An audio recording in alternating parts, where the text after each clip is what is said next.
इस दफा जब उनके जहाज गिरे हैं तो इन्होंने पहले 1 घंटे के बाद ही वाई वाला फैक्टर डिसेक्ट करना शुरू कर दिया और जानना शुरू कर दिया, क्योंकि उनके पहले घंटे में, जिस तरह आपने कहा कि 3 घंटे की थी, मेरा ख्याल में वो पहला घंटा था एयर बैटल का जिसमें 120 जहाज एम्प्लॉय हो रहे थे और ये ऑफेंसिव पे आए थे। इनके पास सरप्राइज वाला एलिमेंट था, इनके पास time in place of choosing था और इनके पास डिसेप्शन वाला एलिमेंट था, लेकिन वो ये नहीं कर सके। उसके बदले में इन्हें 6 जहाज इनके गिर गए और उसमें 3 राफेल थे। आप ये देखें, ये एक बहुत बड़ा डैमेज था उनकी सेंटर ऑफ ग्रेविटी के लिए, उनके अपने लिए, कि एक वो जहाज जिसके ऊपर वो इंहिसार करके बैठे हुए थे, वो पहले ही घंटे में उनको इस अजीमत का शिकार हुआ और डिफरेंट प्लेसेस पे गिरे। देखिए, एक जहाज गिरना तो बाय चांस आप कह सकते हैं, लेकिन two and more than two is a trend. इसका मतलब है कि कोई सीरियस मसला था कि जिसकी वजह से वो गिरे।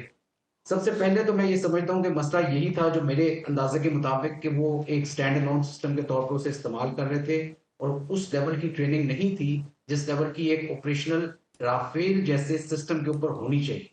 और क्योंकि वो बहुत एक केपेबल जहाज है, उसके ऊपर स्पेक्ट्रा, एक इलेक्ट्रॉनिक वॉरफेयर सुइट जो लगा, दुनिया का बेहतरीन सुइट है। मिटियोर जो है वो दुनिया का बेहतरीन मिसाइल है, और स्काप मिसाइल जो ये मारते हैं, जो इन्होंने ए टू ग्राउंड में इस्तेमाल किया, वो भी दुनिया के बेहतरीन मिसाइलों में से है। तो ओवरऑल ये एक बहुत ही कॉम्पिटेंट और capable state of the art जहाज है। और वो 3 गिर जाने पहले 1 घंटे में एक बहुत नुकसान के अलावा मतलब शर्मिंदगी का एक मौका है उनके लिए।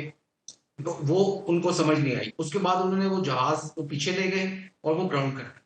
उसके then the blame game actually started, और फिंगर पॉइंटिंग में उन्होंने राफेल की जो टीम थी वो भी इमीडिएटली आ गई जैसे ही पीस टाइम हुआ। और 4 दिनों के बाद मसला क्या है, दूसरी चीज वो ये कहते हैं सीडीएस साहब कि जी टेक्टिकल लेवल का कोई इशू था। That means he is trying to point the finger towards some technical commanders या ऑपरेशनल कमांडर, क्योंकि he himself is at the strategic position. So ये भी एक डिसजॉइंटनेस नजर आई। तीसरी चीज जो नजर आई वो ये थी कि इनकी जो मिलिट्री और सिविलियन लीडरशिप है, उसमें एक बहुत बड़ा गैप नजर आया थ्रू आउट दिस वॉर। क्योंकि अगर आप एयर चीफ जो उनके थे सिंह, जो उनकी भी अगर आप स्टेटमेंट सुने, तो he is not at all satisfied with the action and also जो कैपेसिटी बिल्डिंग गवर्नमेंट ने उनकी की है। 6 सालों में जो कुछ वो मांगते रहे पुलवामा के बाद, जो उसको एक सूरत में तो चले उन्होंने राफेल दे दिए, लेकिन उसकी कंप्लीट कैपेसिटी बिल्डिंग नहीं हुई। क्योंकि वो हमेशा ये कहते हैं कि हम टू फ्रंट वॉर लड़ेंगे। टू फ्रंट वॉर के लिए उन्हें 42 से 43 स्क्वाड्रन चाहिए। हम्म। इनके अपने जो एक एनालिस्ट हैं सुशांत सिंह और प्रवीण स्वामी, जो कि बड़े केपेबल और काफी क्रेडिबल किस्म के डिफेंस एनालिस्ट हैं, वो कहते हैं कि जी इनमें से सक्सेसिव चीफ एयर स्टाफ जो आते रहे हैं, उनको जो है गवर्नमेंट जो है वो एक किस्म का कान नहीं धरती उनके ऊपर। क्योंकि वो 42 क्या, इस वक्त सिर्फ 31 स्क्वाड्रन मौजूद है। 31 में से 4 से 5 स्क्वाड्रन जो हैं वो उनके जैगुआर के और MiG-21 के हैं, जिन्हें वो ऑपरेशनल या फ्लाइंग वर्दी या कॉम्बैट वर्दी नहीं समझते, और उनको इस जंग में इस्तेमाल नहीं किया। फिर इसी तरह जो एलसीए था उनका अपना जो बनाया हुआ जो जहाज है, उसको भी उन्होंने इस्तेमाल नहीं किया, क्योंकि उसके अंदर बहुत सारे इश्यूज हैं मेंटेनेंस के।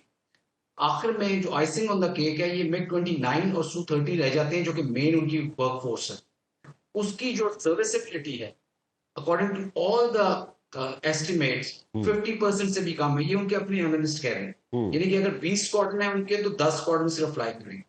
कहना मैं ये चाह रहा हूं कि सीडीएस जो है वो एक किस्म की अपनी शिकस्त को भी तस्लीम कर रहा है।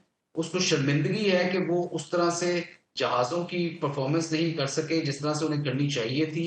और जहाज गिरे हैं और काफी गिरे हैं। मेरी अपनी मतलब समझ और अकल के मुताबिक मैं समझता हूँ कि 6 से ज्यादा जहाज गिरे हैं, क्योंकि उन्होंने कभी भी किसी फिगर को एज सच अपनी प्रेस कॉन्फ्रेंस वगैरह में निगेट नहीं किया। एक एक और मिनट ये वही लोग एक हैं मिनट एयर जो मार्शल साहब, एक मिनट। आप कह रहे हैं कि आपके आपकी अपनी जो असेसमेंट है उसके मुताबिक 6 जहाज़ों से ज़्यादा जहाज़ गिरे हैं। तो ये जी असेसमेंट आपके एक्सपीरियंस के हिसाब से आप कह जी रहे हैं या कैसे? इसको ज़रा एलेबरेट मैं कर इस दें। वजह से कह रहा हूँ, देखिए जी, आपको याद होगा कि उन्होंने वो 2 जहाज भी नहीं माने थे जो हमने पिछली दफा गिराए, जब तक कि अभिनंदन को हमने नहीं पकड़ लिया। हाँ। और वो कहते रहे कि उन्होंने एक जहाज गिराया है F-16। हम्म। तो उनके अंदर ये फेक और लाए और डिसीट वाला एलिमेंट बहुत ज्यादा है।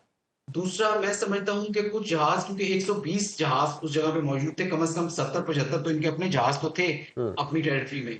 तो इनके पास वो जो डाटा लिंक वाला एलिमेंट है और नेटवर्क सेंट्रिसिटी है वो बड़ी वीक है। और मैं समझता हूँ जिस तरह इन्होंने हेलीकॉप्टर पिछली दफा मारा था, कोई एक आधा जहाज इन्होंने जरूर अपना फ्रेंडली फायर पे मारा होगा। दूसरी चीज जो मैं आपको मुबशर साहब बताना चाह रहा हूँ कि ये क्यों इस तरह से छुपाना चाह रहे हैं फिगर्स।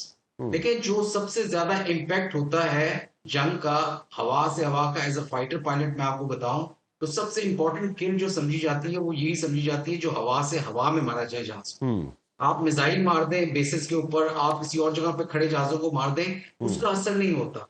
लेकिन जब हवा में जहाज फटता है तो वो जो 70 जहाज बाकी होते हैं उनको नजर आता है वो, और वो एक डेटरेंस और एक खौफ वाला एलिमेंट होता है। हम्म, उसके बाद हमने ये पुलवामा में भी देखा था कि जब इस तरह से जहाज इनका ठीक, Su-30 जिसको गिराया था हसन ने, हम्म, इनकी सारी फॉर्मेशन भाग गई थी, उसके पीछे MiG-29 थे वो भी भाग गए थे बांग्लादेश की तरफ। हाँ, तो ये एक उस एक घंटे में या 2 घंटे में जो है ना, एक एयर सुपीरियोरिटी आपकी कायम हो जाती है, you have a control of air. Hmm, और जो एयरफोर्स कंट्रोल ऑफ एयर ले लेती है तो वो जंग जीत जाती है। और ना ठीक, सिर्फ वो मतलब उस बैटल को जीत जाती है, वो जमीनी जंग और समुद्र की जंग भी जो हो रही हो उसको भी जीत जाती है। ठीक, तो ये कंट्रोल ऑफ एयर बहुत आता है, बहुत जरूरी है। और वो होता तब है जब आप हवा से हवा में जहाजों को गिराएं, उसका ठीक, बहुत असर होता है।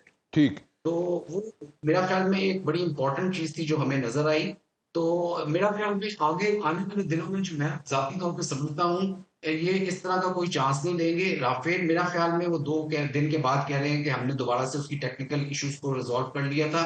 और मैं समझता हूँ वो जरा तफसीलन ज्यादा डिटेल में चले जाएंगे कि उनका टेक्निकल इशू क्या थे।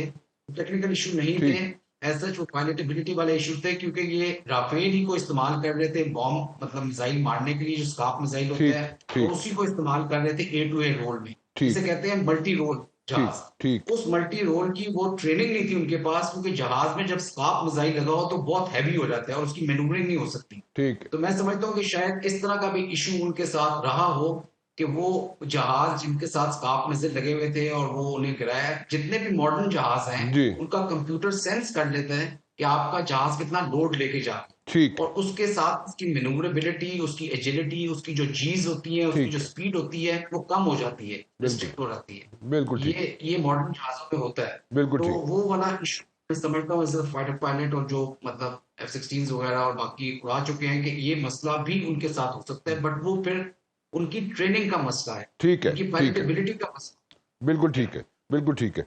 मैं ज़रा रेयर एडमिरल साहब आपकी तरफ आना चुका। फैसल साहब मुझे एक बात समझाएं, अभी जो नई धमकियां आ रही हैं वो ये आ रही हैं कि जनाब नेक्स्ट टाइम अगर हम स्ट्राइक करेंगे, इंडिया कह रहे हैं कि नेक्स्ट टाइम अगर हम स्ट्राइक करेंगे तो हम जनाब सी साइड से आएंगे। यानी अगर सी साइड से आएंगे तो फिर तो वो वॉर का स्पेक्ट्रम बढ़ जाएगा पूरे रीजन में, यानी रीजन में जंग करने का इरादा रखता है इंडिया फिर। शुक्रिया राना साहब मुझे अपने प्रोग्राम में लेने का, और मेरा ख्याल है आपकी अंडरस्टैंडिंग उनकी अंडरस्टैंडिंग से बहुत बेहतर है। हम काश ये अंडरस्टैंडिंग उस तरह बिकॉज की आई हो। Have been trained by the best. और मेरा ये ख्याल है कि उनकी भी अंडरस्टैंडिंग है ये। अच्छा अगर ये ना होती जी, तो इस दफ़ा उनके पास पूरा मौका था ये फ्रंट खोलने का, अच्छा, क्योंकि उनकी पिटाई हो रही थी। हाँ